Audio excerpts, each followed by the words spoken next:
Praise the Lord. വേഗം വരുന്നവനായ യേശുക്രിസ്തുവിന്റെ ധന്യമുള്ള നാമത്തിൽ എല്ലാവർക്കും എന്റെ സ്നേഹവന്ദനം. മനുഷ്യന്റെ ബുദ്ധിക്കോ ചിന്തയ്ക്കോ യുക്തിക്കോ ഒന്നും വിഭാവനം ചെയ്യാൻ പറ്റാത്ത നിലവാരത്തിൽ ദൈവം തന്റെ അത്ഭുതങ്ങളും അടയാളങ്ങളും ദൈവത്തിന്റെ ശക്തിയും മഹത്വമെല്ലാം ദൈവം തന്റെ വിശ്വാസ വീരന്മാരിലൂടെ ലോകത്തിന് തെളിയിച്ചിട്ടുണ്ട്.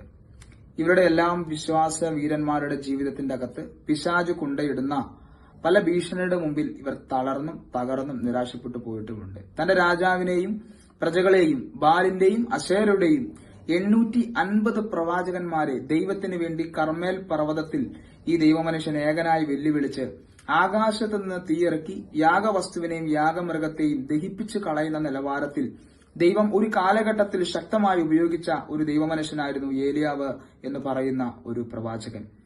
ആകാശത്തുനിന്ന് തീയിറക്കി യാഗവസ്തുവിനെയും യാഗപീഠത്തെയും ദഹിപ്പിച്ച് കളയുന്ന നിലവാരത്തിൽ ദൈവം ശക്തമായി ഉപയോഗിച്ച ഈ ദൈവമനുഷ്യന്റെ ശുശ്രൂഷ കണ്ടും ദൈവം ആ ദൈവമനുഷ്യന് വേണ്ടി ഇറങ്ങി വന്നത് കണ്ടും അവിടെ നിന്ന് ജനം വിളിച്ചു പറഞ്ഞു, യഹോവ തന്നെ ദൈവമെന്ന്.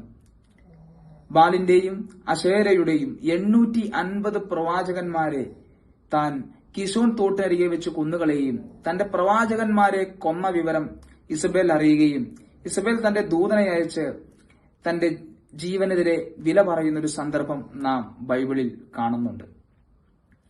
ഈ വാക്കുകേട്ട ഏലിയാവ് ചൂരച്ചെടിയുടെ കീഴിൽ ബർശേബ മരുഭൂമിയിൽ ചൂരച്ചെടിയുടെ കീഴിൽ മരണം കാത്ത് കുതിച്ചു കിടക്കുമ്പോൾ സ്വർഗം പറയുകയാണ്, ഏലിയാവേ, ഇനി നീ മരണം കാണത്തില്ല. എന്തുകൊണ്ടാണ് ഈ ദൈവമനുഷ്യൻ ചൂരച്ചെടിയുടെ കീഴിൽ ഒരു വാക്കിന്റെ പിന്നിൽ മരണം കാത്ത് കുതിച്ചു കിടക്കുന്നത്? ഇപ്പോൾ മതി യഹോവേ, അടിയനെ എടുത്തുകൊള്ളണമേ എന്ന് പറഞ്ഞുകൊണ്ട് ഈ ദൈവമനുഷ്യൻ ചൂരച്ചെടിയുടെ കീഴിൽ മരണം കാത്ത് കുതിച്ചു കിടക്കുകയാണ്. ഏതാനും മണിക്കൂറുകൾക്കും ഏതാനും സമയങ്ങൾക്ക് മുൻപ് ദൈവം തനിക്ക് വേണ്ടി പ്രവർത്തിച്ചതും ദൈവം തനിക്ക് വേണ്ടി ഇറങ്ങിയതും ഈ ദൈവമനുഷ്യൻ ഒരു സമയം മറന്ന് നിരാശപ്പെട്ട് തകർന്നും തളർന്നും ചൂരച്ചെടിയുടെ കീഴിലിരിക്കുകയാണ്. ഇതുപോലെ തന്നെയാണ് പ്രിയമുള്ളവരെ നമ്മുടെ ലൈഫിന്റെ അകത്തും പിശാച് കൊണ്ടയിടുന്ന പല ഭീഷണിയുടെയും പല പ്രതികൂലത്തിന്റെ പ്രതിസന്ധികളുടെ നടുവിൽ നമ്മൾ ഭയപ്പെട്ട് ചൂരച്ചെടിയുടെ അനുഭവത്തിൽ ഇരിക്കേണ്ടി വരുന്നത്.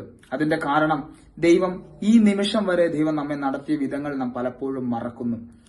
അതുകൊണ്ട് തന്നെയാണ് നമ്മൾ പലപ്പോഴും നിരാശപ്പെട്ടും തകർന്നും തളർന്നും ഇങ്ങനെ പ്രതിസന്ധിയിലൂടെയും പ്രതികൂലങ്ങളിലൂടെയും പോകാൻ കാരണം. ഇന്ന് നിങ്ങൾ ചിന്തിക്കുക, പിശാച് ഏതെങ്കിലും മേഖലകളിൽ എന്നെ തളർത്തിയിട്ടുണ്ടെങ്കിൽ, പിശാച് ഏതെങ്കിലും മേഖലകളിൽ എന്നെ തകർത്ത് കളഞ്ഞിട്ടുണ്ടെങ്കിൽ, പിശാച് ഏതെങ്കിലും മേഖലകളിൽ എന്നെ നിരാശപ്പെടുത്തിയിട്ടുണ്ടെങ്കിൽ നിങ്ങൾ ചിന്തിക്കുക, ദൈവം എന്നെ കഴിഞ്ഞ നാളുകളിൽ നടത്തിയത്, ഈ നിമിഷം വരെ എന്നെ നടത്തിയത്.